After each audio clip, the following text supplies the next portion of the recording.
안녕하세요. 저는 30대 초반의 여성으로 두 아이를 둔 엄마이기도 합니다.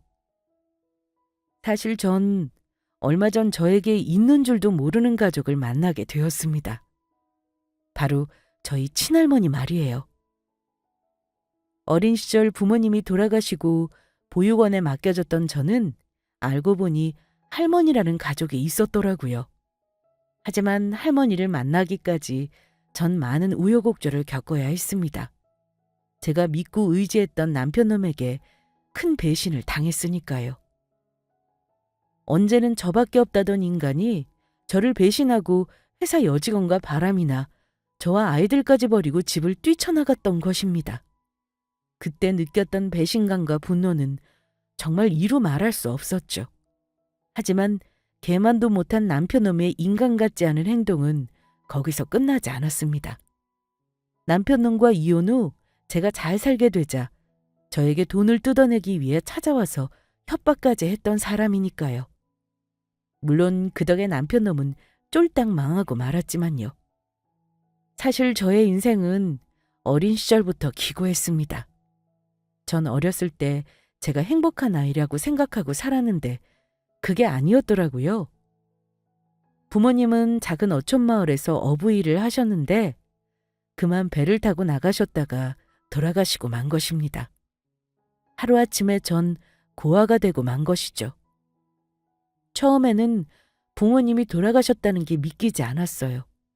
그저 하염없이 눈물만 나는 게 꼭 꿈을 꾸는 것 같았죠. 당장이라도 집 대문으로 부모님이 웃으면서 들어오실 것 같았으니까요. 그러다가 부모님의 시체도 못 찾은 채 동네 사람들의 도움으로 부모님의 장례식을 치르게 되었고 그제야 더는 부모님을 볼 수 없다는 사실이 실감하게 되었습니다. 그렇게 저는 보육원에 가게 되었습니다. 부모님 두 분 다 고아여서 저를 돌봐줄 부모님의 형제나 친척들이 없었으니까요. 아빠에게는 그래도 할머니가 계셨다고 했는데 피치 못할 사정으로 돌아가셨다고 들었습니다. 보육원에서 만난 사람이 바로 저의 남편이었습니다. 보육원에 들어와 적응 못하는 저를 남편이 곁에서 많이 도와주었거든요. 그래서 저도 그런 남편을 친구나 오빠처럼 의지했던 것 같아요. 그리고 성인이 되어 보육원을 나와 서로 연락하고 지냈던 저희 두 사람. 어느덧 이성의 감정을 가지게 되었고 남들보다 이른 나이인 21살에 남편과 결혼하게 되었죠. 보육원에서 워낙 외롭게 지내다 보니 행복한 가정을 꾸려 하루라도 빨리 가족을 만들고 싶었거든요. 그건 남편도 마찬가지였고요. 그래서 저희 두 사람은 똘똘 뭉쳐서 정말 열심히 살았습니다. 남편은 의류 사업에 관심이 많았는데 나중에 돈을 벌어 인터넷 쇼핑몰을 여는 게 꿈이라고 하더라고요.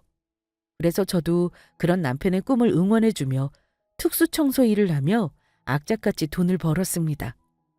몸이 고되긴 했지만 열심히 일한 만큼 많은 돈을 벌 수 있었으니까요.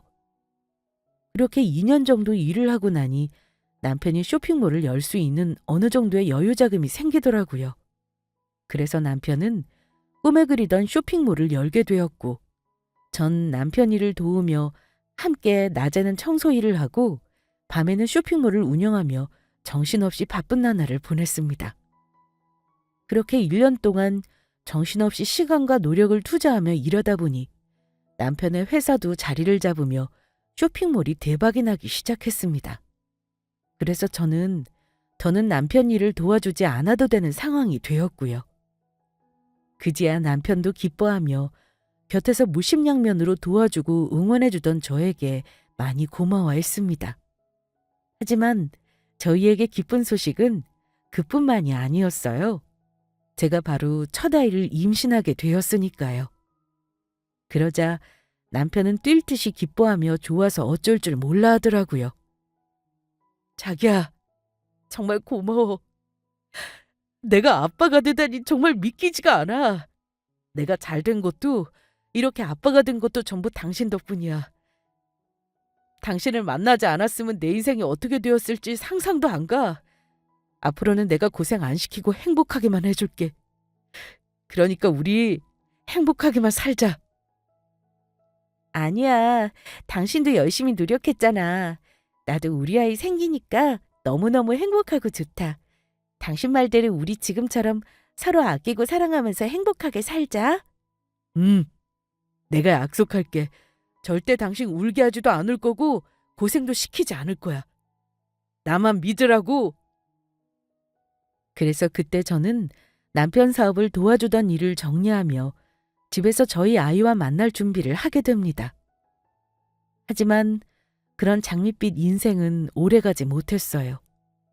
앞으로는 어떤 아픔도 없이 행복한 나날만이 제 앞을 기다리고 있을 거로 생각했는데 모든 것이 전부 저의 착각이었던 것입니다.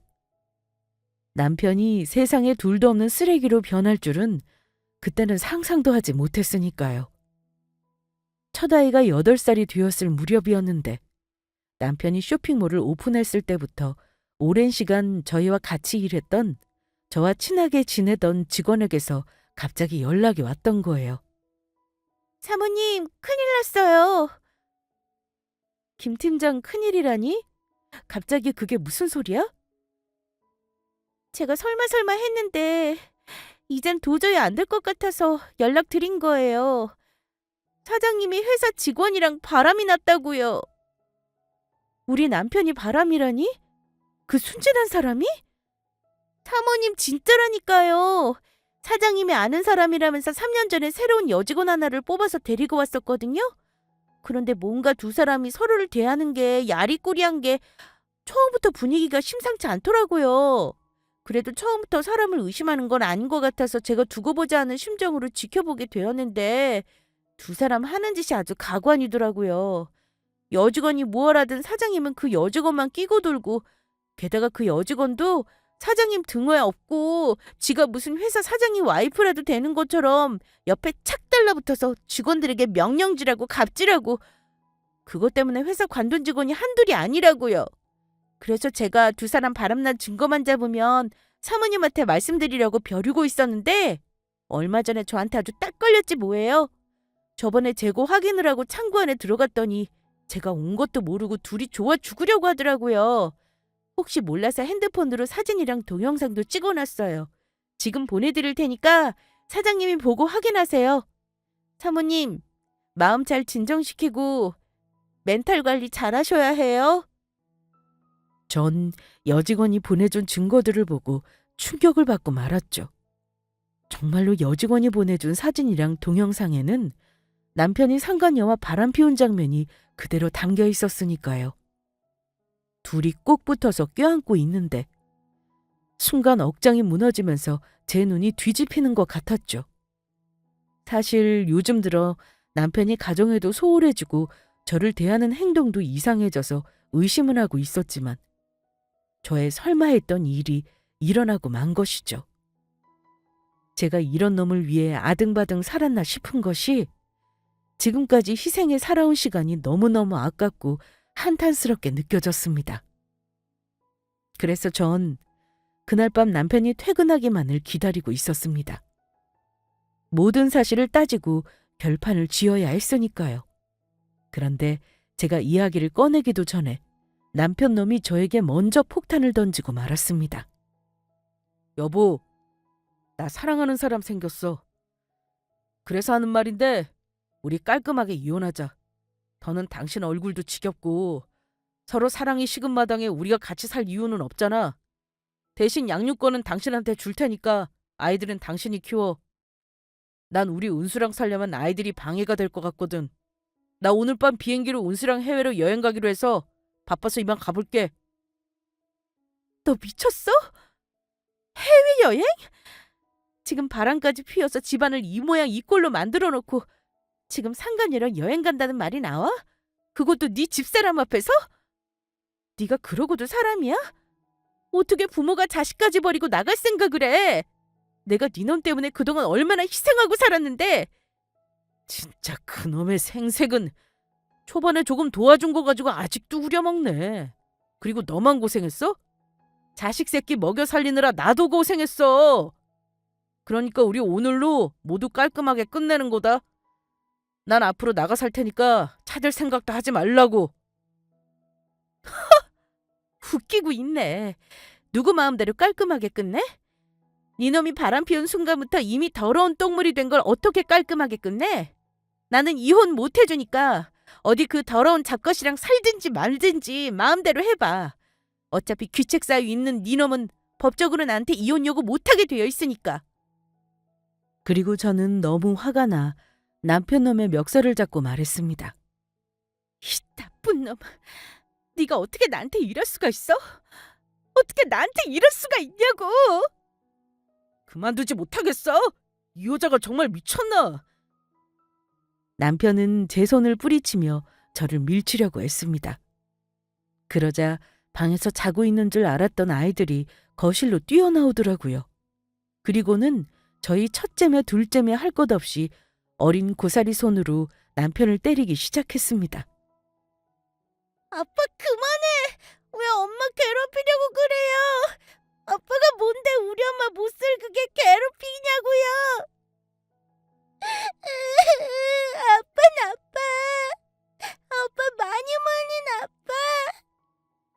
그런데 다음에 벌어진 일은 더욱 어처구니 없었습니다. 남편이 자기 멱살을 잡고 있던 저와 아이들을 동시에 밀쳐버린 것입니다. 저와 아이들은 힘에 밀려 그대로 넘어지고 말았고 아이들은 아픈 것보다 놀라 울음을 터뜨렸습니다. 그리고 남편이 아이들을 건드리는 것을 본 순간 저는 꼭지가 돌고 말았죠. 그 누가 되었든 내 새끼를 건드리는 것들은 결코 용서할 수가 없었거든요. 더욱이 아이 아빠라는 인간이 그런 짓을 벌이자 용서고 뭐고 할 것도 없이 제 몸이 먼저 나갔습니다. 전 벌떡 일어나 남편놈의 머리채를 잡고 미친 사람처럼 흔들었습니다. 그때는 제가 봐도 저 자신이 제정신으로 보이지 않았어요. 이 쓰레기 같은 놈! 네 놈이 뭔데 내 새끼를 건드려! 내 새끼 건드린 놈은 누가 되었든 절대 용서 못해. 내가 다 죽여버릴 거라고! 아유! 아유! 당신 왜 이래? 갑자기 무섭게 왜 이러냐고! 아! 아, 내 머리! 제가 눈이 돌아간 모습을 처음 본 남편은 겁이 났는지 그대로 제 손을 뿌리치고 도망치듯 주랭랑 쳤습니다. 저는 맨발로 뛰쳐나가 남편 놈을 다시 잡아올 생각이었어요. 하지만 분노한 것도 잠시. 놀라서 울고 있는 아이들을 보자 전 바로 정신을 차리고 아이들에게 바로 달려가 꼭 안아주었습니다. 엄마, 아빠 미쳤나 봐. 아빠가 이상해졌어요. 아빠 미워. 이제 우리 아빠 아니야. 괜찮아. 우리 아기들. 엄마가 곁에 있잖아. 괜찮아. 남은 저희 세 식구는 서로 껴안고 펑펑 울었습니다. 그리고 전 그날 결심했죠. 쓰레기 같은 남편 놈을 제가 버려주기로요. 그날 아이들과 함께 보란듯이 잘 살겠노라고 맹세를 했어요. 아직 어린 8살 된 아들과 6살짜리 딸을 버리고 간 그 인간을 더는 아이들 아빠로 인정해주지 않기로 한 것이죠.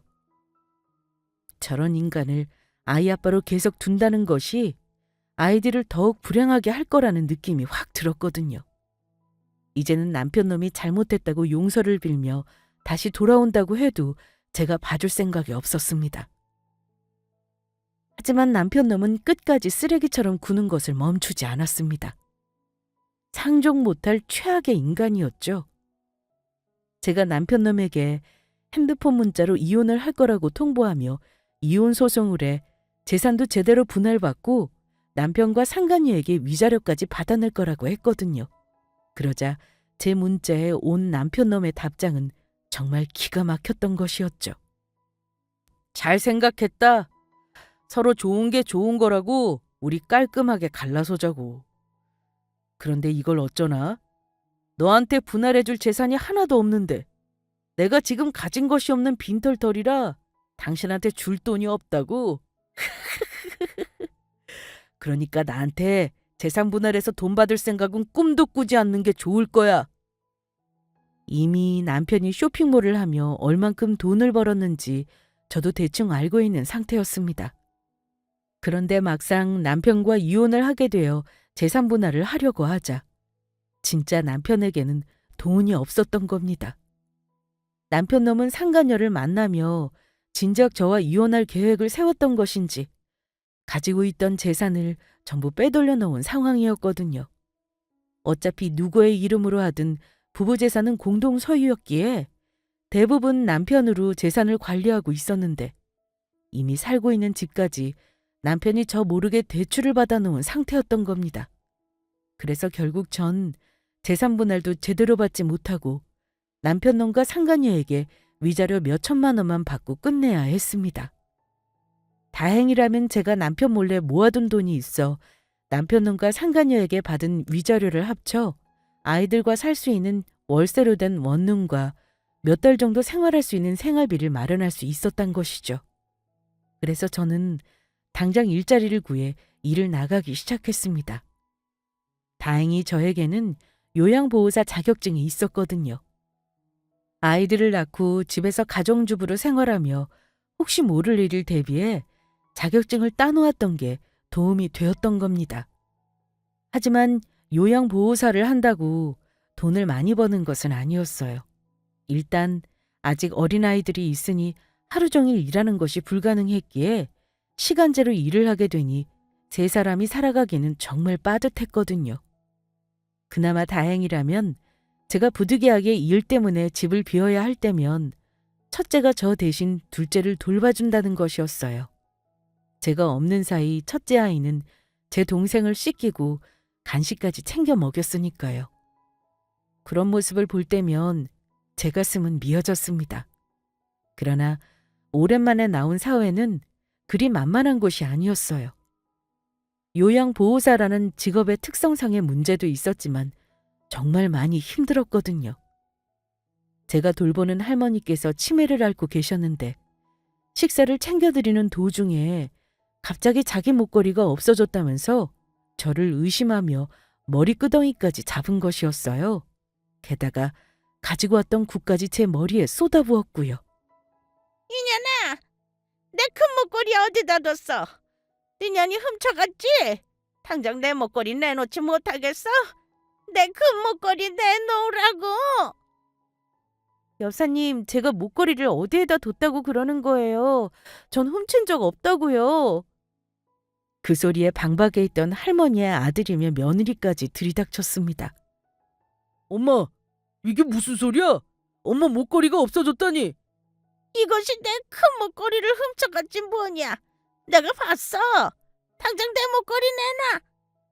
요양보호사님, 경찰은 안 부를 테니까 좋은 말 할 때 훔쳐간 저희 어머니 목걸이 내놓으시죠.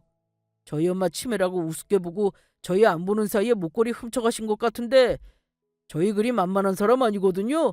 그러니까 경찰에 신고하기 전에 당장 우리 엄마 목걸이 내놓으라고! 저 그런 일 없거든요. 제가 뭐하러 남의 물건을 훔쳐가요. 그리고 여사님 치매인 거 잊으신 거예요? 그 말을 정말 그대로 믿으시냐고요. 저 억울합니다. 진짜 이 여자가 좋게 이야기하려니까 안 되겠네. 우리 어머니 그렇게 치매 심하신 편도 아니고 정신 말짱할 때가 더 좋았거든? 좋아. 그러면 우리 이 방에 설치한 CCTV 확인해봐도 되겠지? 그거 보면 아줌마가 우리 어머니 비싼 금목걸이 훔쳐갔는지 아닌지 확인할 수 있겠네. 여보, 당장 확인해보자. 이런 것들은 말로 해서는 안 된다고. 경찰에 신고해서 제대로 따끔한 맛을 보여줘야 해. 이래서 없이 사는 것들한테는 잘해주면 안 된다니까. 아무리 잘해줘도 이렇게 뒤통수나 치고. 그렇게 확인된 CCTV에서 진짜 범인을 알게 되었죠. 할머니가 금목걸이를 누가 훔쳐갈까봐 당신 베개 밑에 숨겨놓은 모습이 녹화되어 있었으니까요. 그러니까 할머니의 아들이면 며느리까지 저의 눈치를 보며 사과를 하더라고요. 저기 요양보호사님, 아무래도 저희가 실수한 것 같네요. 이젠 오해도 전부 풀렸겠다. 앞으로 계속 나오셔서 저희 엄마 잘 돌봐주시면 됩니다. 그래요. 저희가 우회해서 그랬던 거니까 설마 속 좁게 이런 일로 마음에 담아두고 그런 거 아니죠? 앞으로도 우리 어머니 잘 부탁해요. 아니요. 저 관둘게요. 그리고 여사님이 치매가 심하지는 않기는요. 힘도 세고 난폭하셔서 다른 요양보호사님들도 여기 안 오려고 하시는 거 전부 아실 텐데요. 가뜩이나 여사님 난동 피우실 때마다 매 맞고 그러느라 다쳐서 병원 다녀와도 병원비도 안 받고 참아드리고 있었는데 제가 도둑년 취급까지 받으면서 이러고 있을 이유가 없네요. 그리고 저보고 없이 산다고 하셨죠? 그러신 그쪽 분들은 돈도 많으실 텐데 왜 제가 여사님 때문에 다쳐서 병원 다녀와도 그동안 모르는 척하면서 병원비 주신다는 소리도 안 하고 가만히 계셨던 건가요? 진짜 구질구질한 게 누군데 당신들이 그딴 소리 하냐고. 나도 우리 가족한테는 귀하고 소중한 존재야. 당신들한테 무시당하면서 도둑년 취급받을 이유 없다고. 난 관둘 테니까 보호자들께서 다른 요양보호사 잘 구하도록 하세요. 이 집에 온다는 요양보호사님이 계실지 모르겠지만 제가 왜 도둑 취급까지 받으면서 일을 해야 하는지 그때는 정말 속상하고 서럽기만 했습니다. 그렇게 일을 관두게 되자 그동안 힘들었던 것들이 한순간에 오는 것인지 제가 크게 몸살에 걸려 알아눕고 말았죠.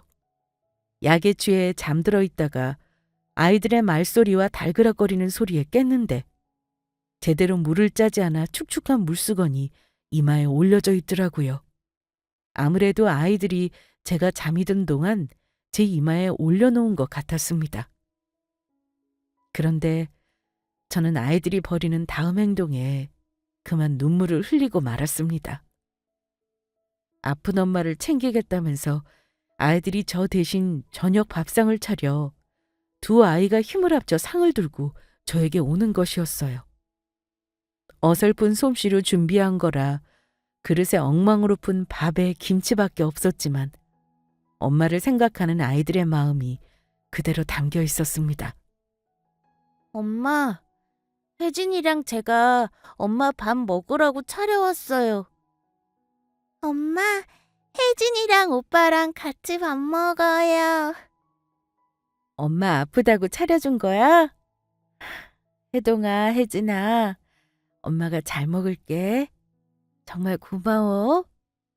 저는 그때까지 정말로 울 생각이 없었습니다. 그런데 밥 한 숟가락을 떠 목구멍으로 삼키려는데 그만 콱 목이 막히더니 눈물이 나오고 만 것입니다.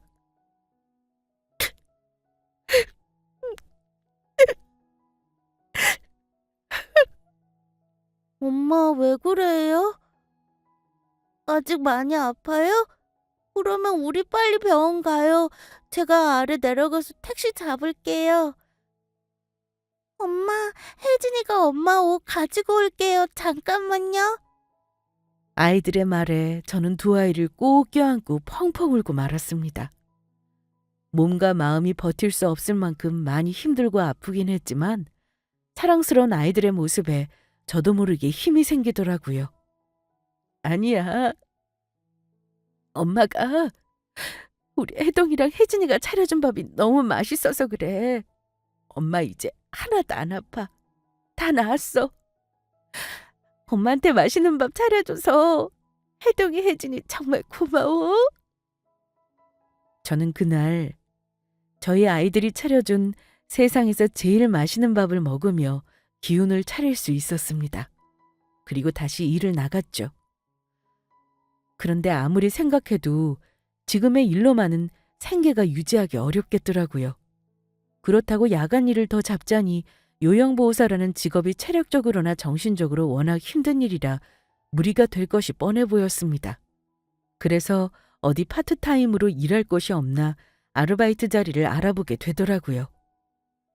그런데 그때 정말 제 인생을 뒤바꿀 한 통의 전화가 걸려오게 됩니다. 제가 요양보호사 자격증을 딸 때부터 알게 되어 친하게 지내는 언니가 있었는데 갑자기 저한테 연락을 해온 것입니다. 그리고 언니가 저에게 전한 소식은 정말 놀라운 것이었죠. 자기야, 놀라지 말고 들어. 자기한테 진짜 좋은 소식이 있어서 내가 급하게 연락한 거야. 좋은 소식이요? 나도 지인 소개로 자기한테 이야기해 주는 건데 다리 한쪽이 불편한 어르신이 있는데 입주해서 케어해줄 사람을 찾는다고 하나 봐. 그런데 이 양반이 엄청난 부자라 재산이 많다네? 사실 아직 혼자 움직이시는데 큰 문제는 없는데 남편이며 자식이면 전부 일찍 떠나서 혼자 있다가 사고라도 날까 봐 그게 걱정돼서 사람을 구하는 것 같아. 그래서 그쪽에서 하는 말이 요양보호사 자격증은 딱히 없어도 되고 그냥 집에 입주해서 같이 생활하면서 말동무나 좀 해드리고 외출할 때 같이 나가고 식사 때 챙겨드리고 그런 사람을 구하는 것 같아. 일주일에 2~3번 왔다 가는 오래 일하신 가사도우미분은 따로 있다고 하니까 청소나 살림 같은 건 전혀 신경 쓰지 않아도 되고 어르신이 귀찮은 건 딱 질색하셔서 서류 준비해서 어디 연결하고 신청하고 이러는 걸 번잡하다고 싫다고 하셔. 그냥 당신이 직접 월급 주는 직원으로 채용해서 쓰고 싶어 하시나 봐.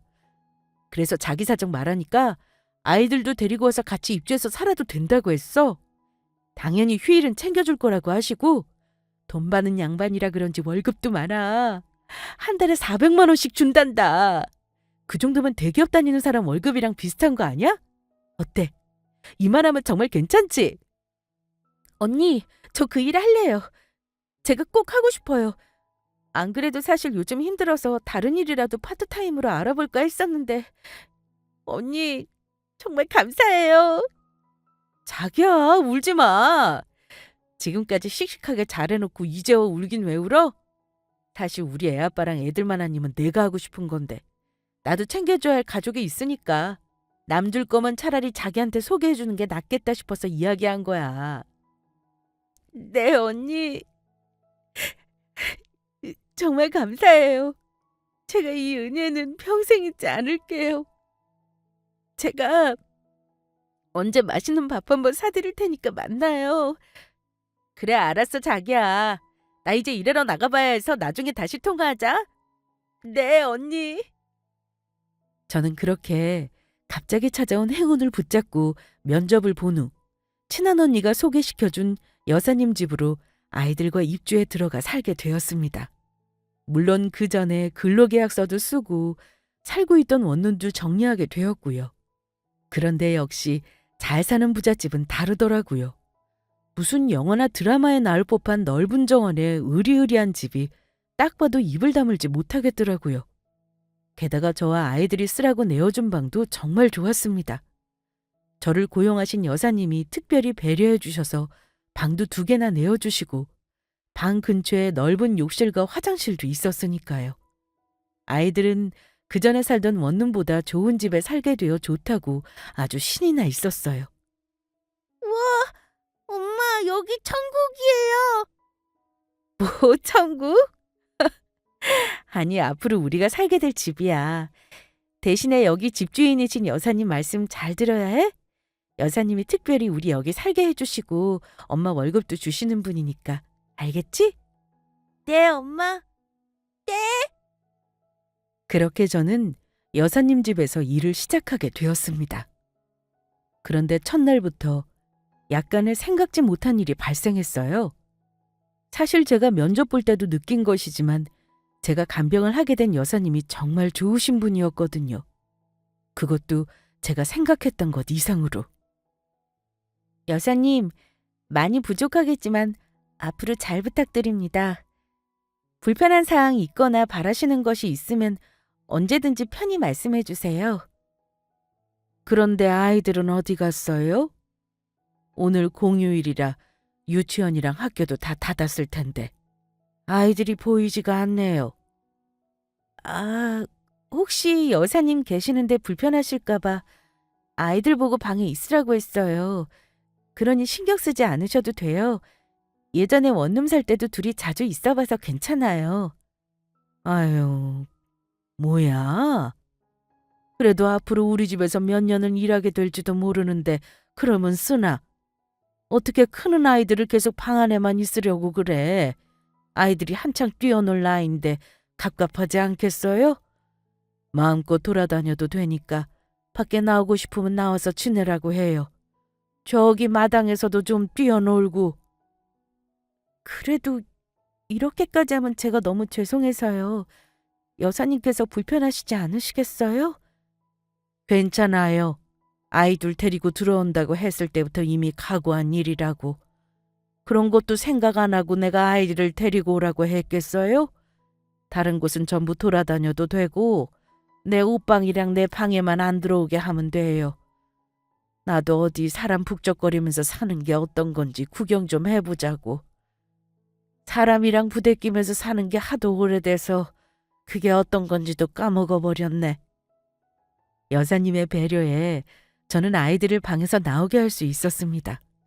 그래도 아이들이 그동안 여러 일을 겪으며 눈치가 빤해졌는지 처음에는 여사님 눈치를 보며 조심스럽게 행동하더라고요. 뭐 며칠 후 여사님이 자기들을 예뻐한다는 걸 알고 본색을 드러내며 개구쟁이 같은 모습으로 바뀌긴 했지만요. 그런데도 저희 아이들이 다른 아이들에 비해 말썽도 피우지 않고 얌전한 걸 보고 여사님은 가슴을 아파하시더라고요. 그동안 도대체 무슨 고생을 어떻게 했기에 아이들이 저렇게 눈치가 빤하고 철이 일찍 들었냐면서요. 그리고 또 한 번 저희 가족과 여사님이 가까워지는 계기가 생기고 맙니다. 저와 여사님, 아이들이 같이 외출을 하고 집으로 와서 제가 여사님 발을 씻겨드리려고 하는데 큰애가 같이 저를 돕겠다면서 나선 것이었습니다. 그러자 둘째도 여사님 발을 씻겨드리겠다고 나서더라고요.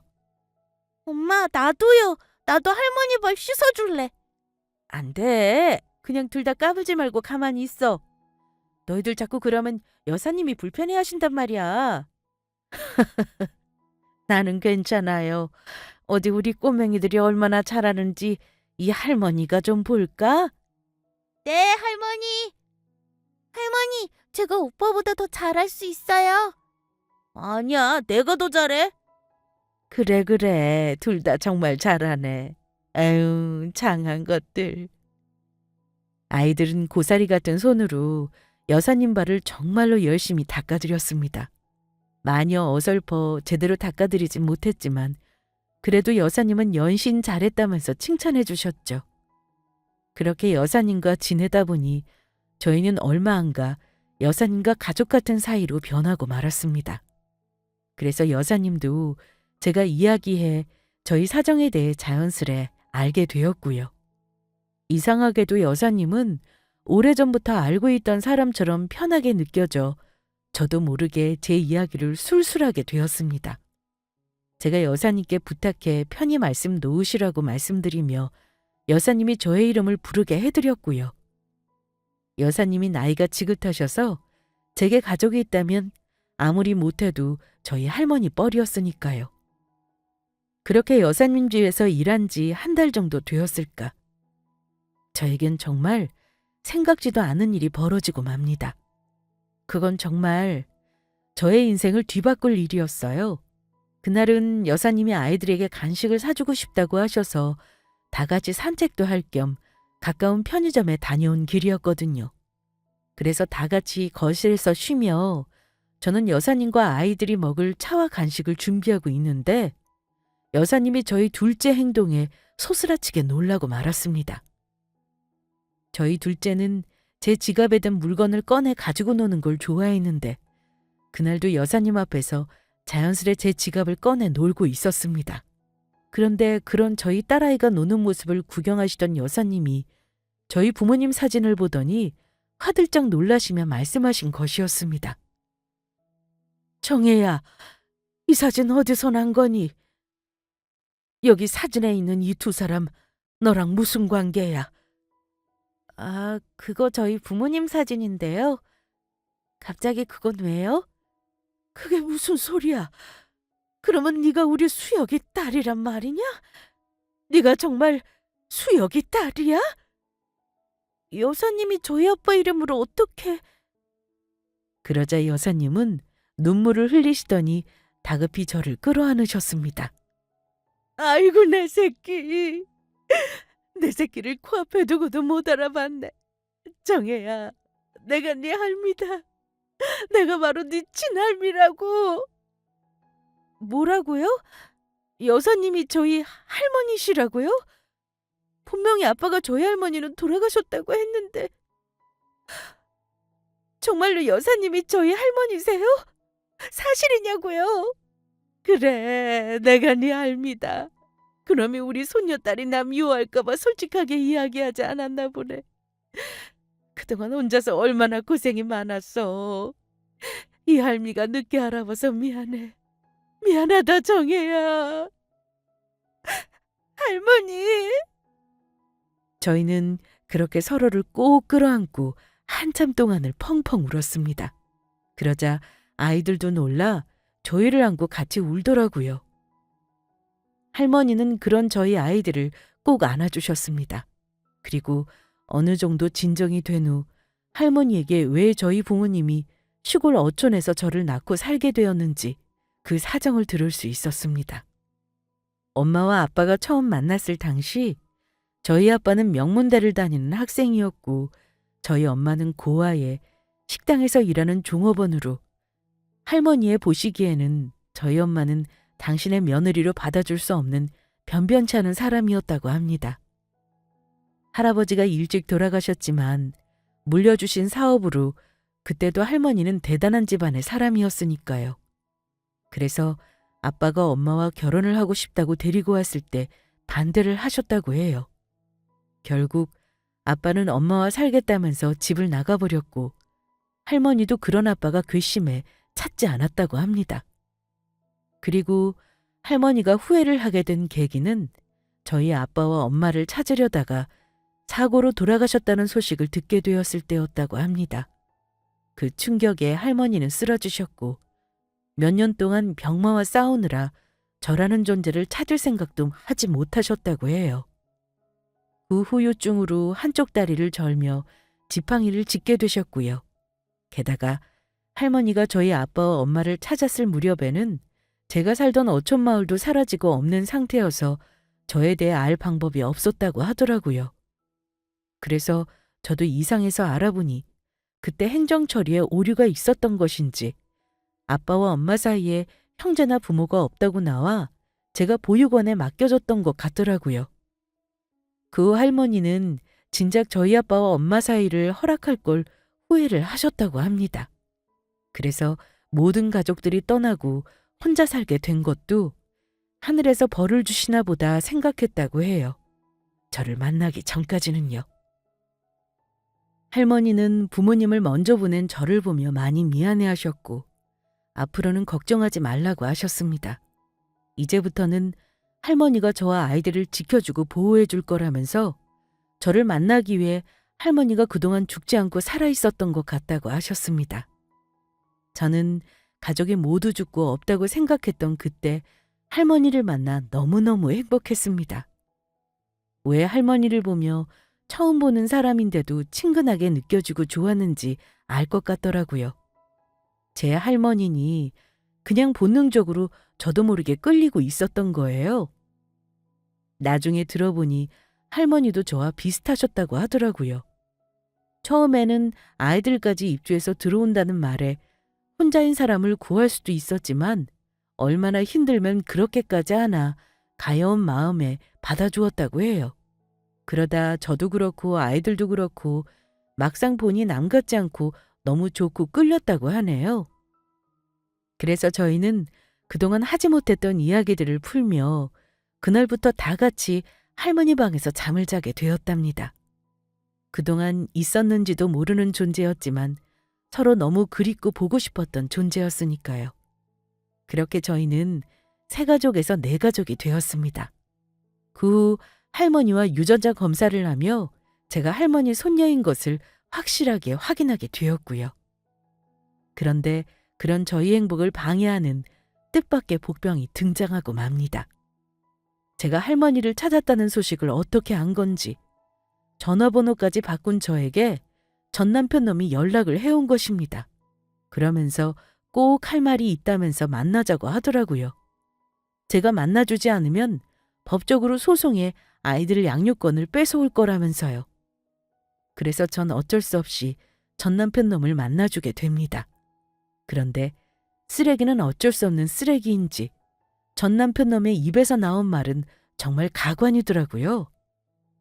당신 부자 할머니 만났다면서. 그것도 그냥 부자도 아니고 뭐 재벌 비슷한 큰손 할머니라면서. 그래서 하는 말인데 그동안 내가 결혼해서 당신 먹여주고 입혀주고 재워준 값을 좀 줘야겠어. 당신 할머니 재산에 비하면 그리 큰 돈은 아니고 그냥 코푼 휴지값 정도야. 한 5억 정도면 될 것 같아. 내가 말한 돈 잘 준비하는 게 좋을 거야. 안 그랬다가는 아이들 양육권 전부 내가 뺏어올 테니까 잘 사는 집 전부인 둔 덕에 또 내가 이런 덕을 보네? 아이들을 빌미로 저에게 돈을 요구해 오다니. 전 남편 놈은 정말 사람도 아니었습니다. 그러나 전 남편 놈은 몰랐을 겁니다. 산전수전 다 겪은 제가 이젠 더 이상 과거에 그 아무것도 모르던 순진한 여자가 아니란 사실을요. 그리고 저에게는 이미 든든한 뒷배인 할머니가 계셨거든요. 그래서 전 남편과 만나 있었던 일들을 전부 할머니에게 말씀드렸어요. 그러자 할머니가 분노하셨고 전 남편 놈을 제대로 혼내주겠다고 하더라고요. 제 이름만 들어도 벌벌 떨어 소변을 지릴 정도로요. 그렇게 저와 이야기를 끝내신 할머니는 갑자기 어디론가 전화를 하셨습니다. 박 대표인가? 난데 오랜만에 내 부탁 하나만 들어줘야 할 것 같아.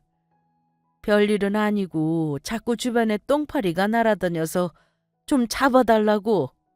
그 똥파리 다시는 내 새끼 앞에 얼씬 못하게 만들어주면 돼.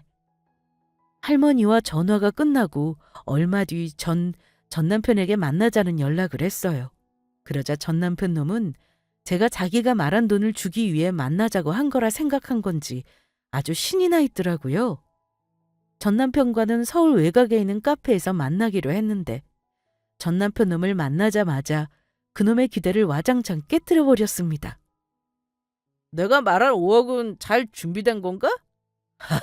하긴 아이들이랑 살려면 나한테 그 정도는 해줘야지. 안 그랬다가는 내가 우리 아이들 전부 데리고 올 테니까. 5억? 5억은 무슨 5억? 내가 미쳤다고 너 같은 놈에게 그 큰 돈을 줄 것 같아? 그리고 네 주제 어떻게 우리 아이들을 뺏어갈 건데? 내가 이럴 때를 대비해 네 놈이 마지막에 우리 집 떠나면서 아이들 밀쳤을 때 아이들 병원에 데리고 가서 진단서도 다 끊어놨었거든? 우리 아이들 너 때문에 그때 충격받아서 정신과 치료까지 받았어. 그런데 법원에서 그런 네 놈한테 양육권을 줄 것 같냐? 요즘은 양육권도 자식들 의견 중요해진 거 알지? 한마디로 네가 무슨 짓을 하든 우리 아이들 너한테 뺏길 일은 없다는 거야. 그래서 오늘 만나자고 한 것도 앞으로 괜히 전화해서 나나 우리 아이들 괴롭힐 생각하지 말라고 부른 거고, 안 그랬다가는 내 인생이 아닌 네 놈 인생이 나락으로 갈 거라고 경고해 주려고. 뭐야, 이게 진짜 너 나한테 혼나고 싶냐? 카페에 손님도 없겠다. 뜨거운 맛 좀 볼래?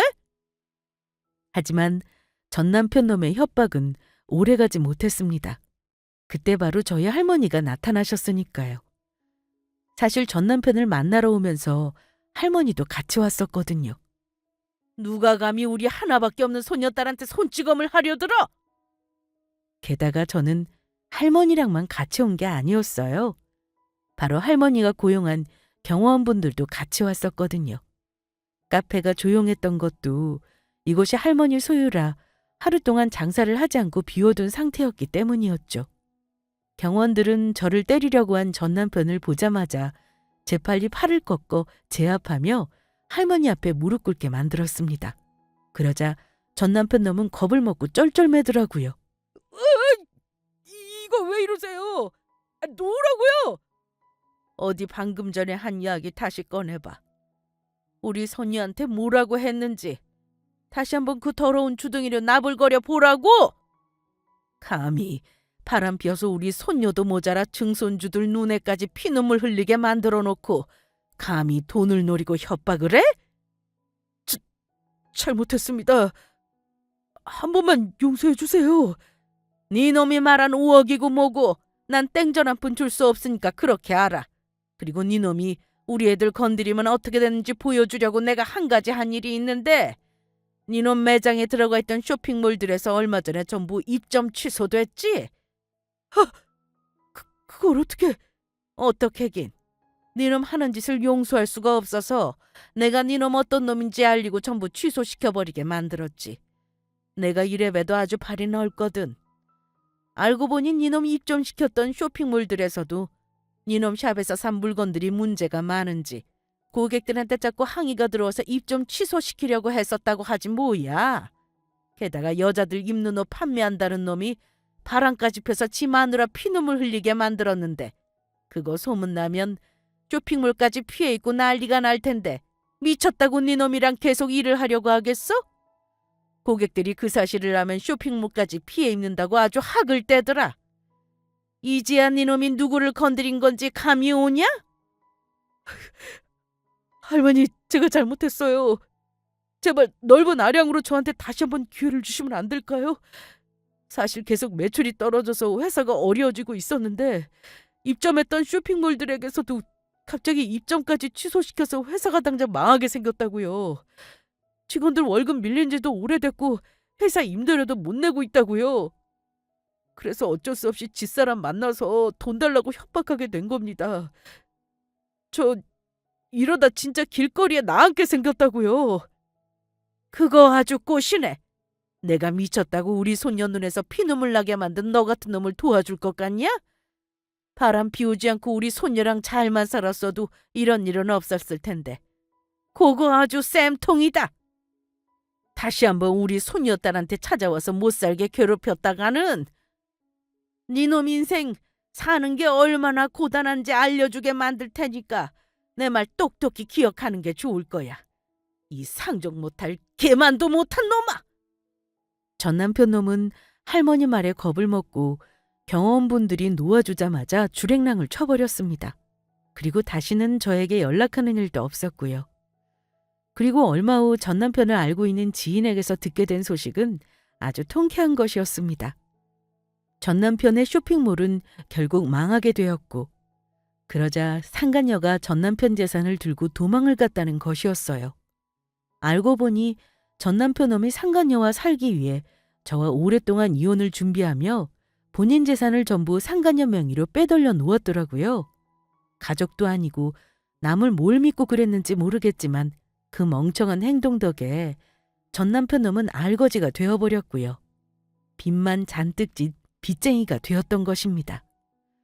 그래서 전 남편은 간신히 고시원 생활을 하며 다시 청소 일을 시작했다고 하는데 일하는 곳으로 빚쟁이들이 자꾸 찾아와서 취업한 곳마다 잘리고 현재는 노가다 일을 하고 있다고 합니다. 그리고 저는 할머니와 아이들과 매일 새로운 추억을 쌓으며 행복한 나날을 보내고 있습니다. 아이들이 떠나고 불행했던 저의 인생에 다시금 행복이 찾아왔던 것이죠. 그리고 아이들이 어느 정도 크면 여성 의류를 판매하는 인터넷 쇼핑몰 사업을 시작해 보려고 해요.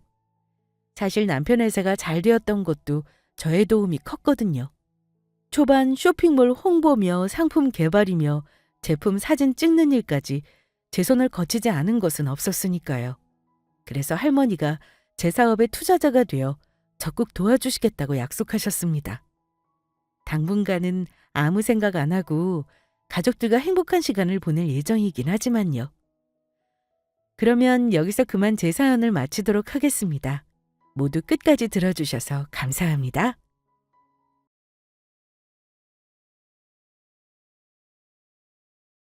모두 안녕하세요.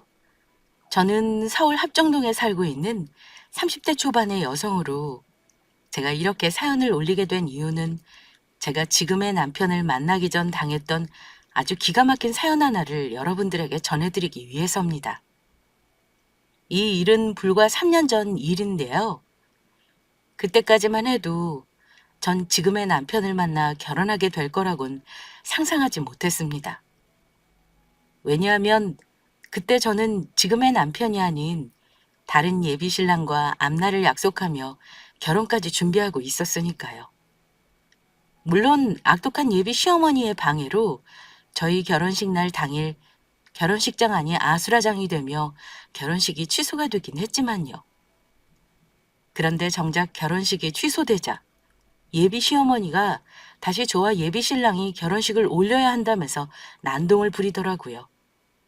본인 때문에 파토가 난 결혼식을 말이에요. 그래서 지금부터 그 사연을 여러분께 들려드리고자 합니다.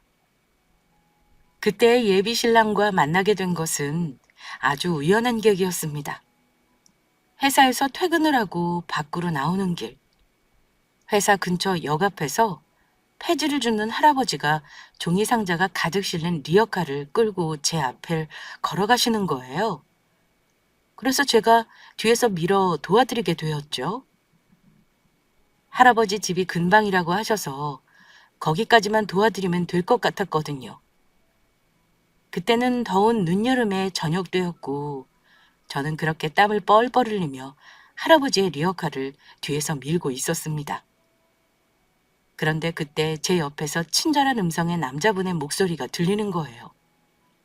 그 사람은 제 옆에서 리어카를 미는 것을 도우며 말하더군요.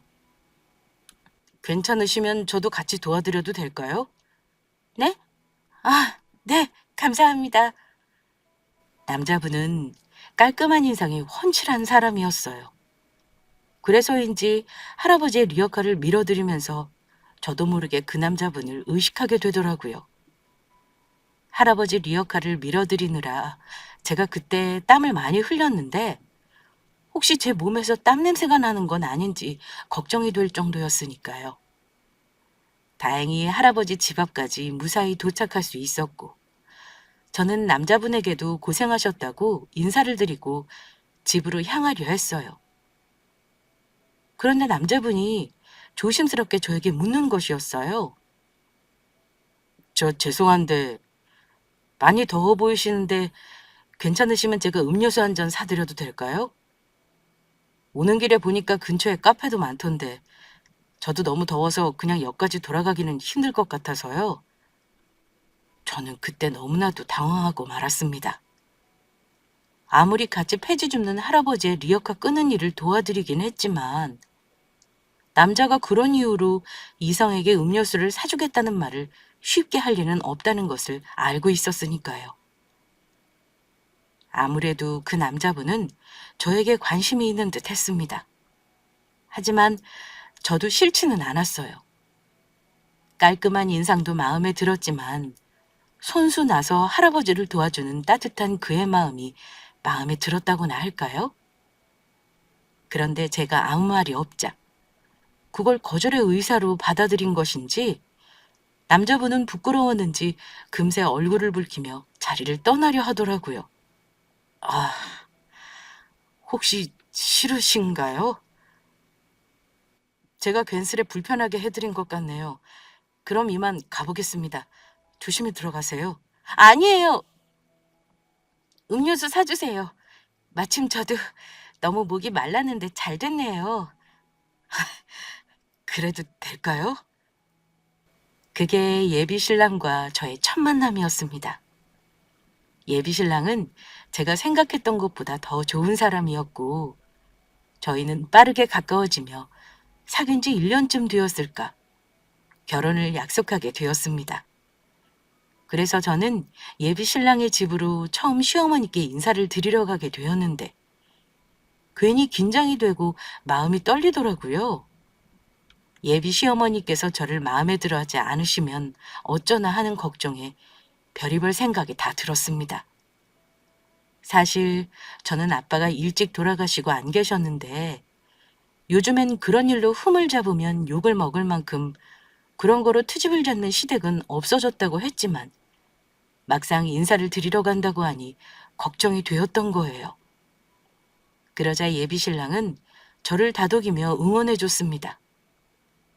아빠가 안 계신 건 자기도 마찬가지라면서요. 예비 신랑도 몇 년 전 아버지를 여의고 어머니와 단둘이 살고 있거든요. 그러면서 예비 시어머니께서는 누구보다 따뜻한 분이라면서 저를 보면 분명히 마음에 들어 하실 거라고 이야기해 주더라고요.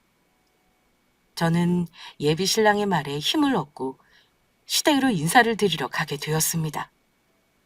그리고 저의 걱정과 다르게 예비 신랑의 말대로 예비 시모께서는 저를 따뜻이 맞이해 주었고요. 그런데 그 분위기가 이상해진 것은 시어머니께서 저에게 물으신 한 질문 때문이었습니다. 그래서 우리 새아가는 직업이 뭐야? 내가 아무리 물어봐도 아들 녀석이 가르쳐줄 생각을 안지 뭐야. 직접 만나서 물어봐도 되는 걸 자꾸 귀찮게 물어본다고 하면서. 저는 지금 노인복지관에서 사회복지사로 일하고 있어요. 뭐라고? 사회복지사? 그 월급도 얼마 못 번다고 하던. 그러면 부모님은? 부모님은 무슨 일을 하시는데? 아빠는 저 중학교 때 돌아가시고 엄마는 집에서 쉬고 계세요. 아버지가 안 계신다고? 게다가 어머니는 집에서 쉬고 계시고? 네, 어머니. 아빠가 물려주신 재산이 있어서 먹고 사는데 그렇게 크게 문제가 있는 게 아니라서요. 그런데 혹시 제가 말씀드린 게 무슨 문제라도 있을까요? 아니다, 문제는 무슨. 그냥 바깥 서더니 안 계시다니 내가 조금 놀라서 그랬어. 저의 말에 탐탁치 않아 하시는 시어머니의 표정을 저는 바로 읽을 수 있었습니다. 하지만 그날 식사도 잘 마치고 그 뒤로는 아무 말씀이 없으셨기에 저는 예비 시어머니께서 저희 두 사람의 결혼을 허락해 주신 거라고 철석같이 믿고 있었죠. 예비 신랑의 눈을 피해 시어머니께서 저에게 연락을 해오기 전까지는 말이에요. 시댁에서 나오기 전 예비 시어머니께서 저에게 전화번호를 여쭤보셔서 알려드렸었거든요. 그런데 예비 시어머니께서 저희 회사 점심시간에 맞춰 회사 근처로 찾아오신 거였어요. 회사 근처 카페에 와 있으니 잠시 시간을 내서 나오라고요. 그래서 저는 예비 시어머니가 계신 카페로 나가게 되었습니다. 시어머니는 저를 보자마자 이야기를 꺼냈습니다. 서로 피차 바쁜 마당에 괜히 돌려 말하지 않겠다. 미안하지만 우리 아들이랑 헤어져 줘야겠다. 네? 어머니 갑자기 찾아와서 그게 무슨 말씀이세요? 준영 씨랑 헤어지라니요. 어머니 저 마음에 들어 하신 거 아니었어요? 내가? 너를? 정말이지 어이가 없었어. 네가 우리 아들이랑 결혼하겠다고 찾아왔을 때부터 내가 너 뻔뻔한 줄 알고 있었지만 정말 꿈도 야무지구나. 네 주제에 우리 아들이랑 결혼이 가당키나 하니? 정말로 너랑 우리 아들이랑 급이 맞는다고 생각해? 네 아빠가 남기고 간 재산이 있다고 하지만 네 직업이 변변치 않은 것을 보니 집이 잘 사는 것도 아닐 테고 엄마는 집에서 놀고 있는 백수라며? 게다가 아빠도 근본 없는 너 같은 아이를 어떻게 내가 며느리로 받아주니? 네 엄마 아무것도 안 하고 집에 있는 거면 네 아빠가 남기신 재산 다 쓰고 나면 네 엄마 생활비는 누가 주니? 네가 돈을 잘 버는 것도 아니고 결국 나중엔 네 엄마 생활비까지 우리 아들이 줘야 하는 거잖아? 나는 내 아들만큼은 돈 잘 버는 능력 있는 며느리에 번듯한 집안의 양가 부모님 살아계신 곳으로 장가 보내고 싶었다.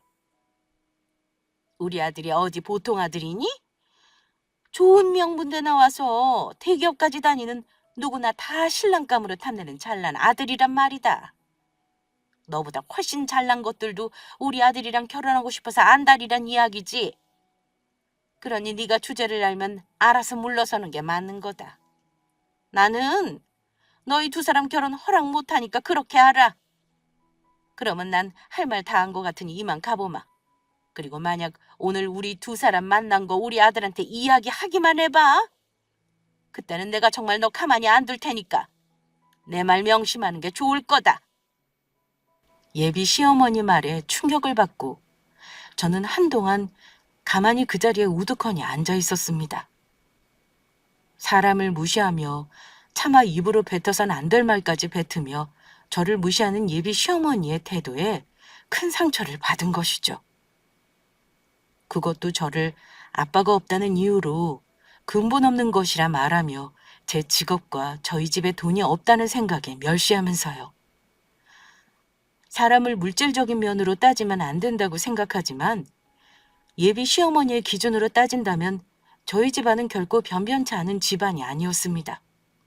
예비 시어머니의 기준대로라면 오히려 예비 시어머니의 집이 저희 집안에 한참 모자란 집안이었으니까요. 아빠가 물려주신 재산으로 저희 엄마는 사실은 큰 빌딩을 가지고 계신 건물주였거든요. 그래서 굳이 일하실 필요가 없으셔서 집에 계신 거였고요. 그리고 그동안 사람을 만날 때마다 저희 배경이나 돈을 보고 접근하는 사람들이 많아서 저희 엄마가 건물주란 사실도 밝히지 않았습니다.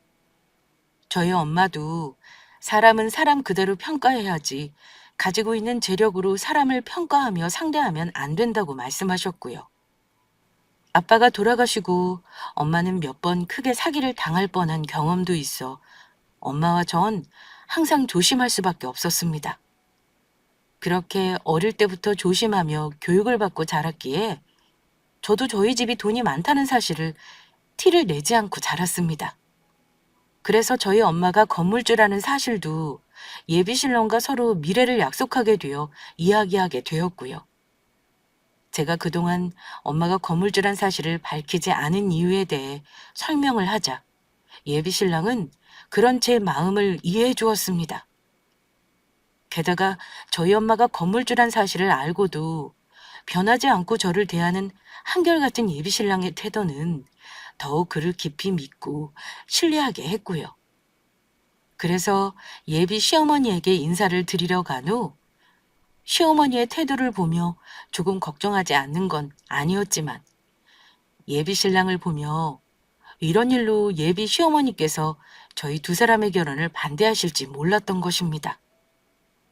예비 신랑도 예비 시어머니께서 사람의 조건을 보고 판단하시는 분이 아니니 내키지 않은 거면 저희 엄마가 건물주란 사실을 결혼 후 나중에 밝혀도 된다고 하면서 말하지 않아도 된다고 했고요. 그래서 나중에 기회를 봐서 차근차근 말씀드릴 예정이었습니다. 그런데 막상 예비 시어머니께서 저희 집안이 변변치 않다며 반대를 하고 나오자 어떻게 해야 할지 모르겠더라고요. 그래서 저는 결국 이 일을 예비 신랑과 상의할 수밖에 없었습니다. 예비 신랑은 저의 얘기를 듣고 많이 놀란 듯 했습니다. 정말이야? 정말로 엄마가 그런 이유로 우리 결혼을 반대하셨단 말이야? 응. 나처럼 모자란 사람 자기랑 결혼시킬 수 없대. 자기랑 우리 집이랑 차이가 너무 난다면서 나보고 변변치 않은 직업에 우리 엄마는 백수라면서 나보고 아빠도 없는 근본 없는 거라고 하셨어. 자기야, 정말 미안해. 우리 엄마한테 자기 그런 말이나 듣게 하고 내가 창피해서 할 말이 없다. 엄마는 그런 조건 보고 사람 따지는 사람이 아니라고 생각했는데 그게 아니었나 봐. 솔직히 그런 조건으로 따진다면 우리 집이 자기네 집에 비해 한참 딸리는데 말이야. 엄마는 그것도 모르고. 그래서 내가 더 창피하고 부끄러워. 그런데 자기야, 미안하지만 엄마가 우리 아무리 반대하셔도 난 자기랑 절대 헤어질 수 없어. 나 자기 많이 사랑한단 말이야. 자기 없으면 못 산다고. 그러니까 자기야, 힘들어도 나 믿고 조금만 기다려줄 수 있어? 내가 어떻게든 엄마 설득할게. 그리고 당분간은 계속 장모님 건물주라는 사실 우리 엄마한테는 비밀로 하자. 왜? 그냥 이제라도 차라리 어머니께 솔직히 말씀드리는 게 낫지 않아? 그러면 어머니도 우리 결혼 쉽게 허락해 주실 것 같고. 나도 솔직히 어머니께 우리 엄마 건물주란 사실 밝히고 결혼 허락받는 거 기분 나쁘긴 하지만 지금은 그 방법밖에 없는 것 같아.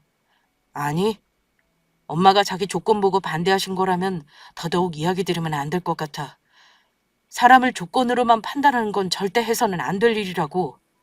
그리고 나는 자기 있는 자체로 엄마한테 허락받고 싶단 말이야. 자기 배경이 아니고 자기가 얼마나 괜찮고 좋은 사람인지 알려드리고 싶어. 그러니까 자기야, 조금만 참고 나 기다려줘. 그리고 자기가 얼마나 훌륭한 직업을 가지고 있는데 엄마는 그런 소리를 해. 사회복지사가 아무나 할 수 있는 직업인 줄 알아? 그러니까 우리 힘들어도 조금만 힘내자. 알겠지, 자기야? 알았어. 나 그러면 자기 믿고 기다려볼게. 물론 사회복지사라는 직업이 물질적으로 따진다면 돈을 많이 버는 직업은 아니었습니다. 몸이 많이 힘든 것도 사실이지만 그만큼 가치 있고 보람된 직업이었습니다. 노인복지관에서 어르신들을 돌보면서 저에게 위로를 받고 심리적으로나 생활적으로 안정을 찾아가시는 어르신들을 보며 큰 보람도 느꼈고요. 그 후 예비신랑은 저를 위해 예비 시어머니의 마음을 돌리기 위해 부단히 노력을 했습니다. 그런데 더는 안 되겠는지 예비신랑이 마지막으로 저와 함께 예비 시어머니를 만나러 시댁으로 가자고 하더라고요. 마지막까지 설득해서 안 될 것 같으면 그때는 결단을 내려야 할 것 같다면서요. 저는 그때 예비신랑이 하는 결단을 내린다는 말이 무슨 뜻인지 정확히 알 수는 없었지만 예비신랑의 뜻을 따라주기로 했습니다. 그를 끝까지 믿고 따라주기로 약속했으니까요. 그런데 예비 시어머니를 설득하기 위해 찾아간 집에서 예비 시어머니는 저를 보자마자 저의 이야기도 들어보지 않고 저에게 악담을 퍼부었습니다. 이 못된 것. 내가 그렇게 우리 아들한테 비밀로 해달라고 했는데 그 새를 못 참고 꼰질러? 그래서 너희 두 사람이 결혼 허락해달라고 이렇게 나를 못 살게 구는 거냐고? 어머니 죄송해요. 그런데 어머니께 저희 두 사람 결혼 허락받고 싶은데 진영 씨한테 말하는 방법밖에는 생각나지 않아서 그랬어요. 어머니께서 제 문자에 계속 답도 안 하시고 전화도 안 받으시니 저를 피하시는 것 같아 진영 씨와 의논하는 방법밖에 없겠더라고요. 이 뻔뻔하고 사악한 것. 너 정말 아무리 좋게 보려야 좋게 볼 구석이 하나도 없구나. 엄마, 그러지 말고 우리 두 사람 결혼 허락해주면 안 돼? 솔직히 수정이가 부족한 게 뭐가 있다고 그래. 그리고 사람 조건이 뭐가 중요해. 우리 두 사람이 결혼해서 행복하게 사는 게 더 중요한 거 아니야? 언제는 결혼할 며느리만 데리고 오라면서 그러면 조건 같은 거 안 따지고 엄마가 무조건 허락해 줄 거라고 안 했어? 그거야 말이 그렇다는 거지. 그래도 어느 정도 사는 집안이랑 연을 맺어야 너도 편하고 나도 편한 거다. 이렇게 내가 우리 아들을 잘나게 키워놨는데 그래도 나도 어느 정도 며느리덕 사돈덕을 보는 것도 있어야 할 거 아니야. 그런데 저런 근본도 없는 데다 백수 집안이랑 사돈을 맺으면 어쩌자는 거냐? 내가 며느리덕 사돈덕을 보기는커녕 오히려 우리 아들 월급까지 백수 사돈이랑 나눠 갖게 생겼다. 게다가 사회복지사라니 직업이 그게 뭐니? 어머니 제 직업이 어때서요? 제 직업이 저는 자랑스럽고 정말 자부심 가지고 일하고 있습니다. 아무리 어머니라도 제 직업에 대해 함부로 말씀하시는 거 안 해주셨으면 좋겠어요. 복지관에서 할 일도 없는 늙은이들 뒤치다꺼리나 하는 직업이 좋기는 뭐가 좋아? 내 말이 어디 틀렸어? 어머니도 나이 드시면 저 같은 사람한테 도움받게 되시는 건데 어떻게 그렇게 말씀하실 수 있어요? 그리고 어르신들 대부분 그동안 열심히 살아오신 분들이에요. 그런 분들에게 그런 말씀 함부로 하지 않으셨으면 좋겠습니다. 그거야 내가 알 필요도 없는 문제고. 나는 너처럼 돈 없고 변비한찮은 며느리 필요 없으니까 당장 내 눈앞에서 꺼져라. 엄마, 정말 이럴 거야? 이렇게 우리 두 사람 결혼 끝까지 반대할 거냐고? 그래, 그럴 거다. 어쩔래? 니들 결혼 내 두 눈에 흙이 들어가기 전까지는 절대로 허락 못해. 어디 누가 이기는지 두고 보자고. 알겠어. 그러면 나도 내가 알아서 할게. 알아서 한다니? 그게 무슨 소리니? 엄마가 우리 두 사람 결혼 끝까지 반대한다면 방법이 하나밖에 더 있겠어? 엄마 얼굴 안 보고 평생 사는 수밖에. 어차피 장모님께 우리 두 사람 결혼 허락도 받았겠다. 엄마 빼고 우리끼리 알아서 결혼식 올리고 살겠다는 소리야. 나 어차피 성인이고 결혼하는데 굳이 엄마 허락 필요 없어. 더욱이 엄마의 그 말도 안 되는 잘못된 생각에 맞춰줄 생각은 더더욱 없고. 사람이 무슨 물건도 아니고 엄마는 자식도 돈으로 보면서 덕 보려고 하는 사람이잖아. 엄마는 자식의 행복보다 돈이 더 중요한 사람이니까 그런 엄마 얼굴 나도 볼 생각이 없다는 소리야. 엄마가 아무리 반대해도 우리 두 사람은 결혼할 테니까 그렇게 알아. 우리 결혼식에 올지 안 올지는 엄마가 알아서 판단하고. 뭐, 뭐라고? 이 고얀 놈 같으니라고 내가 그 고생을 하면서 기껏 키워놨더니 은혜를 이런 식으로 갚아? 더는 엄마랑 할 이야기 없으니까 나 이만 가볼게. 나 결혼할 때까지 당분간 원룸 얻어서 밖에 나가서 살 테니까 그렇게 알고. 엄마, 우리 결혼 허락할 때까지 내 얼굴 볼 생각 하지도 마. 예비 신랑은 그 길로 제 손을 꼭 붙잡고 시댁을 나왔습니다.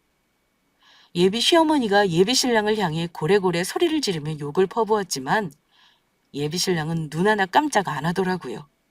그런데 예비 시어머니는 제가 생각한 것보다 독한 분이셨습니다. 예비 시어머니께서 저희 두 사람을 갈라놓기 위해 그런 일까지 벌이실 줄은 결코 상상하지 못했거든요. 저희 두 사람을 헤어지게 하겠다며 제 직장까지 찾아와 행패를 부렸으니까요.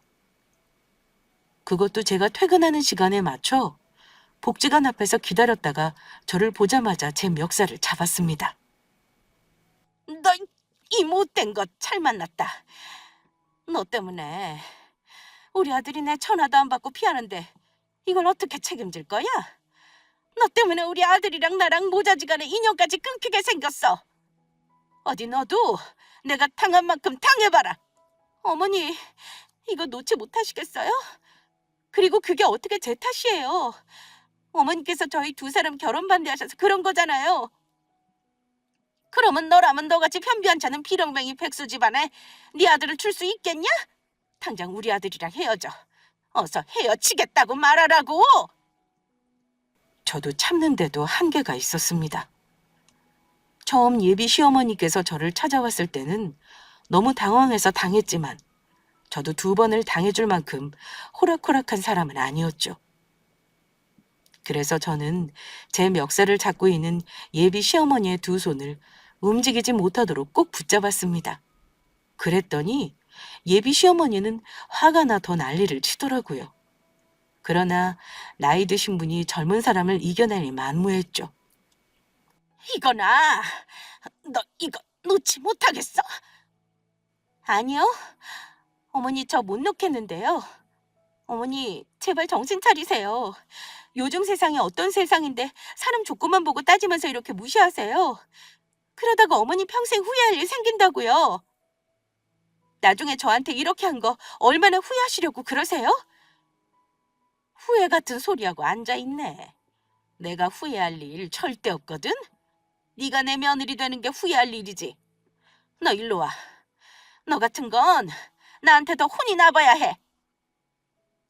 저는 결국 예비 시어머니가 움직이지 못하도록 꼭 붙잡고 있다가 지나가는 택시를 잡아 태워 그대로 집으로 보내드렸습니다. 어머니는 택시 안에서 뭐가 억울한지 저를 향해 소리를 지르더라고요. 그런데 정말로 그때 딱 한 번 크게 고민을 하게 되었습니다. 지금 예비 신랑과 하는 결혼이 정말 맞는 것인지요? 물론 저희 두 사람이 진심으로 사랑하고 있고 예비 신랑을 생각하면 절대로 하면 안 되는 고민이었지만 도가 지나친 예비 시어머니의 행동을 보니 심각하게 고민을 하게 되더라고요. 이렇게까지 예비 시어머니가 반대하는 결혼을 꼭 해야 하는지 말이에요. 예비 신랑의 말대로 예비 시어머니를 안 보고 사는 방법도 있었지만 저희가 예비 시어머니의 얼굴을 안 본다고 해서 쉽게 포기할 뿐이 아닌 것처럼 보였거든요. 하지만 저와 결혼하기 위해 집까지 나온 예비 신랑을 외면할 수가 없었습니다. 자기 어머니까지 버리고 절 선택한 사람인데 그 믿음을 배신할 수 없었거든요. 제가 힘든 만큼 이상 예비 신랑 또한 힘들 거란 생각이었죠. 그래서 힘들지만 예비 신랑을 믿고 끝까지 가보기로 마음먹었습니다. 그렇게 저희는 저희 두 사람의 결혼식을 강행하게 되었죠. 그런데 시간이 흘러 결혼식을 며칠 앞 시점에서 갑자기 시어머니께서 연락을 해왔습니다. 저희 두 사람 결혼식 전 꼭 할 말이 있으니 마지막으로 예비 신랑과 함께 시댁으로 오라는 소리였죠. 그리고 예비 시댁을 찾아가 들은 소식은 정말 깜짝 놀랄 만한 것이었습니다.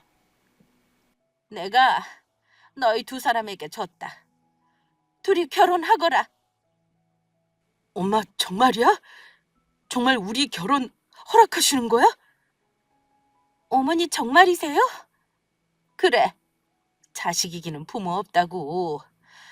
둘이 그렇게 원하는데 내가 져줘야지 어쩌겠냐. 내가 가만히 생각해봤는데 이렇게 고집 부리는 것도 전부 내 욕심 같고 사람이 물러설 때도 알아야 할 것 같더라. 누구랑 결혼하든 내 아들만 행복하게 잘 산다면 뭐가 문제겠니? 세아가 그동안 내가 섭섭하게 했던 거 있으면 전부 잊고 마음 풀어라. 내가 실수한 것 같다. 미안하다. 어차피 우리 한 가족이 될 텐데 서로 따지고 얼굴 붉혀서 뭐 하겠니? 그동안 있었던 일들은 전부 잊고 잘해보자꾸나. 엄마, 고마워. 나 정말 행복하게 잘 살게. 역시 우리 엄마라니까. 넌 엄마가 결국 우리 두 사람 결혼 허락하실 줄 알았어. 어머니 정말 감사합니다. 결혼하면 실망시키지 않고 제가 정말 어머니께 잘할게요. 저도 그동안 어머니께 버릇없게 굴어서 정말 죄송합니다. 아니다. 내가 그렇게 너한테 심하게 굴었는데도 그 정도 참은 거면 용하지. 그래서 내가 사과의 의미로 너희들에게 해주고 싶은 게 있는데, 너희 추례 없이 결혼한다면서. 그래서 결혼식 때 추례 대신 양가 부모님 축사한다고 하지 않았어? 그런데 엄마가 결혼식 오지 않는다고 해서 그때 장모님은 우리 축사해주기로 하셨어.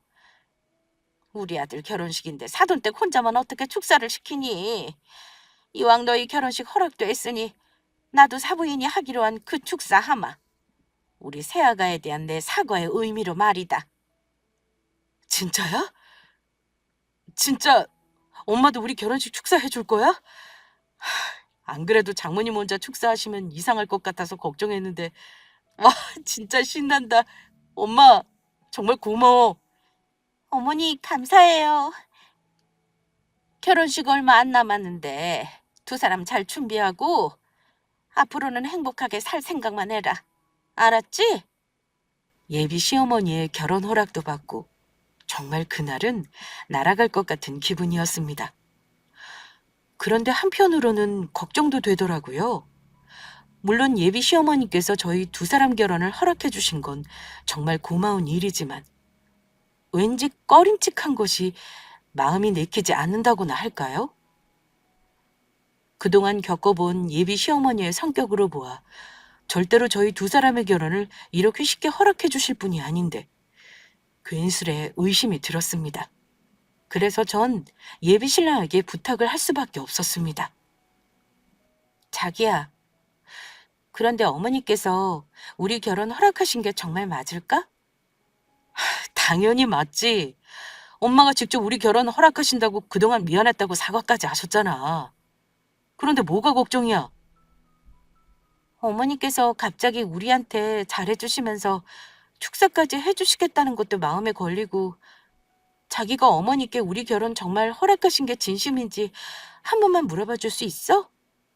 우리 엄마도 갑자기 어머니께서 결혼 허락하신 게 이상하다면서 그 일 때문에 걱정하고 계시고 있고 자기한테는 정말 미안하지만 왠지 마음이 안 내켜서 그래. 어머니께서 우리 결혼 다시 허락해 주신 건 정말 감사한데 다시 한 번만 여쭤봐 주라. 자기야, 무슨 그런 걱정을 해. 엄마 입으로 직접 먼저 우리 불러서 허락하신다고 했는데 왜 자꾸 그런 쓸데없는 걱정을 하냐고. 그리고 자기 정말 섭섭하다. 아무리 엄마가 그동안 우리 결혼 반대했다고 해도 그렇지 엄마가 이렇게까지 마음의 문 열면서 결혼 허락까지 해주셨는데 이렇게 의심하는 건 아닌 것 같아. 자기가 정 의심이 되면 내가 한번 물어보긴 하겠지만 우리 엄마가 그 정도 양보했으면 자기도 마음의 문을 열고 우리 엄마를 좀 믿어주면 안 되는 거야? 나도 이런 일로 어머니 의심해서 정말 미안해. 내가 괜한 거로 걱정하는 거라면 어머니께 더욱 죄송한 일이고 그래도 우리 앞날 위해서 꼭 필요한 과정이라고 봐. 그러니까 자기야, 힘들어도 한 번만 확인해 주라. 내가 이렇게 부탁할게. 알겠어. 자기가 좀 그러면 다시 한번 엄마한테 확인해 볼게. 대신 딱 이번 한 번뿐이야. 두 번 다시 나한테 이런 일 시키지 말라고. 나 우리 엄마한테 이러는 것 자체가 미안하고 죄 짓는 것 같으니까. 알겠어. 자기한테 어려운 부탁 시켜서 정말 미안해. 그날 예비 신랑은 집에 가 예비 시어머니의 마음을 다시 한번 확인했는데 걱정하지 말라는 문자를 저에게 보냈습니다. 저희는 급하게 상견례 자리를 마련하게 되었고 예비 시어머니와 저희 친정엄마도 잘 만나게 되었죠. 그렇게 결혼식을 순조롭게 준비하며 어느덧 결혼식 당일이 오고야 말았습니다. 화촉을 밝히고 아빠가 돌아가시고 안 계셨던 저는 수많은 사람의 축복 속에서 예비신랑의 손을 잡고 결혼식장으로 들어갔습니다. 그 후 저희는 혼인 서약서를 낭독한 후 사회자가 짧게 성혼 선언문을 읽어줬습니다. 그리고 기다리던 예비 시어머니와 저희 친정엄마의 축사가 시작되었습니다. 축사를 먼저 한 것은 예비 시어머니였는데 예비 시어머니 입에서 나온 결혼식 축사에 저는 그 자리에 주저앉을 뻔했습니다. 하객 여러분, 안녕하세요. 저는 신랑 김진영 엄마 박순자 되는 사람입니다. 저는 새아가와 처음 만난 날을 정말 잊으려야 영원히 잊을 수가 없을 것 같습니다. 정말이지 뻔뻔하게 짝이 없었으니까요. 그래서 제가 저희 새아가에 대해 몇 가지 소개를 하려고 합니다. 일단 저희 새아가는 바깥 사돈이 일찍 돌아가셔서 근본도 없는 것이지요. 그리고 직업도 돈도 얼마 못 버는 사회복지사에 게다가 사돈댁은 할 일도 없이 집에서 노는 백수라고 합니다. 한마디로 새아가 집안은 근본도 없고 가진 것도 없는 백수 집안이라는 것이죠. 그런 주제에 서울에 있는 명문대를 나와 대기업을 다니고 있는 제 아들을 뻔뻔스럽게 넘보며 결혼을 하겠다고 합니다. 그래서 제가 반대를 하니 제 순진한 아들놈을 어떻게 꼬드긴 것인지 제 아들놈이 새아가와의 결혼을 허락하지 않으면 평생 제 얼굴을 안 보겠다고 협박을 하더라고요. 그래서 많이 부족한 며느리인데 내 아들이 원해서 어쩔 수 없이 결혼을 승낙하게 되었습니다. 해서 저는 이 사실을 여러분들에게 고발하기 위해 이 자리에 선 것입니다. 다시 한번 말하지만 저는 제 눈에 흙이 들어가기 전까지 제 아들놈과 새아가의 결혼 절대로 허락할 수 없습니다. 새아가, 들었냐? 이게 내가 사과의 의미로 너에게 주는 선물이다. 고양 것, 감히 나한테 그렇게 해놓고 내 아들이랑 결혼하려고 들어? 난 이 결혼 허락 못해! 일순간 싸해진 식장안. 사람들은 점점 뭉성거리기 시작했습니다. 저는 이 상황에 당황함을 넘어 화가 났습니다. 결혼을 반대하는 것까지는 어쩔 수 없다지만 저의 결혼식을 망치기 위해 저의 결혼식 축사를 해주겠다며 저와 예비 신랑을 속여 저에게 축사가 아닌 저주를 퍼붓듯 제 욕을 하는 예비 시어머니였으니까요. 더욱이 저와 예비 신랑의 결혼식을 축하해주러 온 수많은 사람들 앞에서 일부러 저에게 모욕을 주기 위해서요. 화도 나지만 너무 속상한 마음에 눈물이 나오려는 것을 간신히 참았습니다. 그러면서 이런 생각이 들더라고요. 이 결혼을 지금이라도 미루는 게 좋을 것 같다는 생각이요. 더 늦기 전에 예비 시어머니가 원하는 대로 예비 신랑과 끝내고 헤어지는 게 맞는다는 생각이 들었습니다. 이런 결혼을 해봤자 결코 행복해질 수 없겠다는 생각과 저런 독한 시어머니라면 분명히 결혼 후에도 저와 예비 신랑 못 살도록 평생 괴롭힐 게 뻔했으니까요. 그래서 저는 자리에서 일어나 하객들을 향해 이 결혼은 취소이니 그만 돌아가달라고 이야기하려 했습니다. 그런데 막상 자리에서 일어나 사람들 앞에서 그런 이야기를 하려니 심장이 벌렁거리고 떨려서 무슨 말부터 해야 할지 머릿속이 하얗게 변해 아무 생각도 들지 않더라고요. 어떻게든 이 결혼식을 취소라고 말하고 싶은데 그 말이 안 나오니 억울해서 다시금 눈물이 나오려 했습니다. 그런데 그때 엄청난 반전이 일어나고 말았습니다. 마이크로 저희 엄마의 목소리가 들려오기 시작했던 것입니다. 그리고 여기에 모였던 하객들을 비롯해 시어머니까지 저희 엄마의 축사에 깜짝 놀라고 말았죠. 엄마의 축사 한 번에 결혼식장은 순식간에 아수라장으로 변해버리고 말았던 것입니다. 어렵게 저희 딸 결혼식에 와주신 일가 친척은 물론 하객 여러분께 모두 감사합니다. 그런데 지금 이 순간부터 제가 준비한 축사는 할 필요가 없을 것 같습니다. 사부인께서 제가 준비한 축사를 필요 없게 만들었으니 말입니다. 안녕하세요. 저는 신부 이수정의 엄마 장현숙이라고 합니다. 자식 이기는 부모 없다고 딸과 사위와의 결혼식을 제가 허락하기까지 참 많은 고비들이 많았습니다. 왜냐하면 저희 딸과 사위의 집안이 차이가 나도 너무 났으니까요. 그때까지만 해도 시어머니는 자기 아들이 잘나서 저희 엄마가 그런 이야기를 한다고 생각했는지 당연하다는 듯 고개까지 끄덕이며 의기양양한 얼굴로 뻣뻣이 고개까지 들고 있었습니다. 하지만 다음 이어지는 엄마의 말에 시어머니는 까무러치듯 놀라 자빠지려고 하더라고요.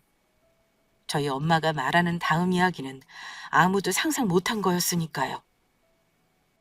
그 차이가 얼마나 나냐면 글쎄 딸아이가 결혼하고 싶은 사람이라며 데려온 사위가 정말 변변치 않은 사람이었거든요. 사위는 성격 좋은 것 빼면 직업도 그렇고 집안도 그렇고 저희 집안과 비교해 아주 형편이 없었습니다. 왜 그런 말도 있죠? 차이 나는 결혼은 시키는 게 아니라고요. 그런데 오늘 못 사는 것은 물론 수준까지 낮아서인지 무식한 사부인을 보니 그 말이 틀리지 않은 것 같습니다. 사위 집안에 내세울 거라곤 저희 사위가 대기업에 다니던 거 하나뿐인데 그거 하나 믿고 변변찮은 집안에 제가 우리 하나밖에 없는 귀한 딸을 어찌 보내겠습니까? 그런 못마땅한 와중에 딸이 원해 결국 전 두 사람의 결혼을 허락할 수밖에 없었습니다. 그런데 쥐뿔도 없으면서 뭐가 그렇게 잘났는지 글쎄 사돈댁에서 저희 딸아이와 사위와의 결혼을 반대한다고 하더라고요. 저희 딸이 본인 아들에 비해 직업이 변변치 않은 데다 제가 백수에 저희 집이 가난하다고 하면서요. 정말 여러분 어처구니가 없지 않습니까? 요즘이 어떤 세상인데 직업을 가지고 사람을 판단하며 어렵고 힘든 분들을 돕는 사회복지사라는 저희 딸의 직업이 어디가 대기업 다니는 사위보다 딸린다는 것입니까? 그리고 저희 집이 사돈댁에 비해 딸린다고요? 제가 가지고 있는 빌딩이 얼마인 줄이나 알고 그런 말씀을 하시는 겁니까? 이봐, 늙어노망난 이 아줌마야.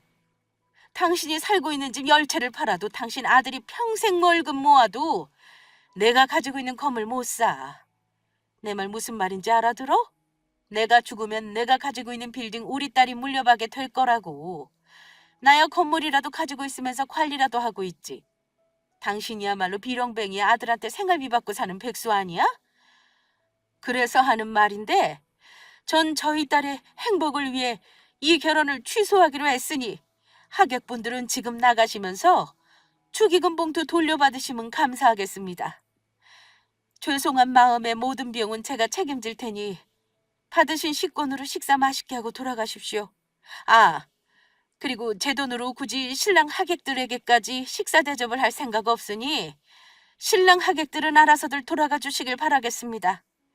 감사합니다. 그 말에 예비 신랑은 놀라 저희 엄마를 붙잡고 애걸하기 시작했습니다. 장모님, 결혼식 취소라뇨. 제가 저희 엄마 보고 사과하라고 하겠습니다. 그러니까 장모님, 저희 결혼식 그냥 올리게 해주세요. 제발 이렇게 부탁드려요.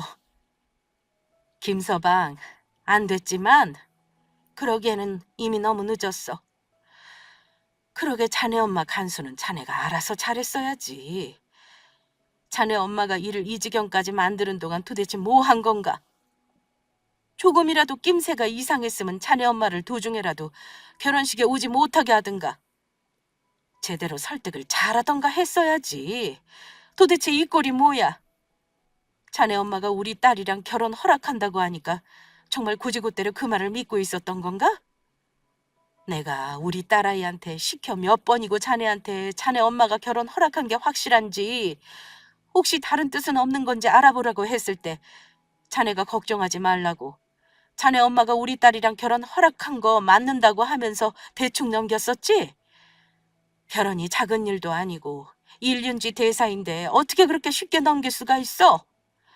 설마 결혼식에서 자네 엄마가 이런 일까지 벌일 줄 몰랐던 건가?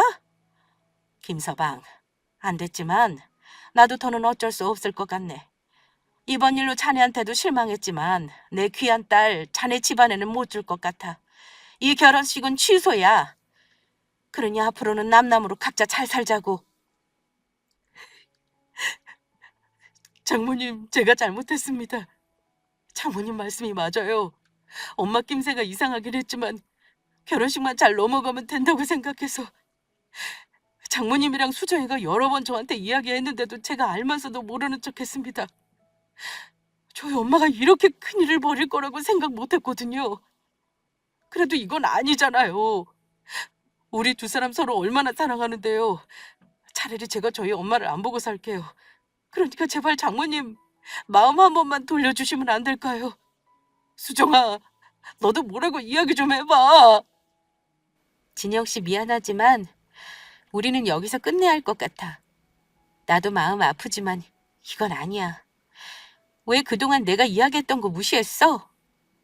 어머님이 우리 두 사람 결혼 허락한 거 맞는다며 걱정하지 말라고 해서 난 진영 씨만 믿고 그런 줄 알고 있었단 말이야. 그런데 이게 뭐야? 그리고 나 진영 씨 엄마 같은 사람 시어머니로 모시고 살 수 없을 것 같아. 내가 참아주기에는 이미 선을 넘었다고. 그러니까 우리 여기서 그만 끝내자. 미안해. 그런데 그때 갑자기 예비 시어머니까지 나서 저희 엄마와 저를 말리는 것이었습니다. 그것도 저희 엄마의 손까지 두 손으로 꼭 잡으시면서 말이죠. 아이 사부인 많이 놀라셨죠? 세아가 그러게 너는 그런 중요한 사실은 진작 이야기하지 그랬니? 사부인이 건물주라서 굳이 좋은 직장 다닐 필요 없어서 사회복지사 일하고 있는 거라고. 그것도 모르고 괜히 지금까지 서로 얼굴 붉혔지 않니? 하지만 이제 전부 끝났다. 이제는 됐다 됐어. 내가 너희 두 사람 결혼 이제는 진짜로 허락할 테니까 어디 두 사람 행복하게 잘 살아봐라. 이제 보니 세아가 너 우리 아들이랑 너무너무 잘 어울리는 것 같아. 이 세상에 이렇게 아름다운 한 쌍이 어디 있을까? 안 그렇습니까, 사부인? 이 여편네가 어디서 더러운 손으로 남의 손을 잡으면서 사부인이래? 당장 이 손 놓지 못하겠어? 엄마는 매몰차게 예비 시어머니의 손을 뿌리쳐 버렸습니다. 그러자 예비 시어머니는 당황해 어쩔 줄 몰라 하며 저희 엄마에게 매달리더라고요. 그것도 저희 엄마 앞에서 무릎까지 꿇고서요. 사부인, 제가 잘못했습니다. 그러니까 제발 한 번만 저에게 기회를 주십시오. 제가 새아가랑 우리 아들 결혼 반대해서 기분 상하신 건 아는데 그래도 이제 그만 화 풀어주시면 안 될까요? 그건 제가 새아가가 이렇게 대단한 건물주 따님인 줄 모르고 그랬던 거고 이제는 상황이 달라졌잖아요. 우리 다 같이 행복하게 잘 살아봅시다. 이게 내 인생에서 어떻게 온 기회인데. 아이 사부인 제발 이렇게 부탁드립니다. 다 같이 행복하게 잘 살긴 뭘 잘 살아. 당신 지금까지 우리 딸 별 볼 일 없는 집 딸인 줄 알고 무시하고 구박해왔던 거 내가 모를 줄 알아? 아빠 없는 건 김서방도 마찬가지인데 우리 딸한테 아빠 없다고 근본도 없어 못 배워먹은 것이라고 무시했었지? 지금 누가 누굴 보고 근본도 없다는 거야? 얼마나 못 배워먹고 무식하면 사람을 조건만 보고 따지면서 결혼을 반대해? 당신 아들이야말로 조건만 봤으면 내가 12번도 더 결혼 반대했어야 했어. 당신 같은 사람을 시어머니로 둔 집에 내 딸 절대 못 주니까 그렇게 알아. 아이고, 사부인 그러지 말고 제발 한 번만 기회를 주십시오. 제가 정말 잘못했습니다. 잘못했어요. 하지만 저희 엄마는 예비 시어머니의 말을 무시한 채 제 손을 잡고 당당하게 식장을 나왔습니다. 그런데 저와 엄마가 나가는 모습에 예비 시어머니는 개거품을 물며 땅을 치고 울더니 갑자기 졸도를 하더라고요. 아이고, 안 돼. 내가 내 복을 찼네. 내가 내 복을 찼어. 엄마, 정신 좀 차려봐. 엄마! 결국 예비 시어머니는 구급차에 실려 응급실로 간 것 같았습니다. 예비 신랑에게 받은 연락으로는 갑자기 극심한 스트레스에 기절을 한 것일 뿐 별 이상은 없다는 이야기였죠. 본인이 결혼식장을 난장판으로 만들며 결혼을 반대해놓고 왜 절도까지 했는지 이해가 안 가더라고요. 그 후 예비 시어머니와 예비 신랑이 저를 찾아와 붙잡으며 사과를 했지만 저는 받아주지 않았습니다. 예비 시어머니는 저에게 잘못했다면서 빌기까지 하더라고요. 저에게 다시 들러붙으려는 시어머니 모습에 저는 질리고 말았지만 예비 신랑을 잘 다독여 돌려보냈습니다.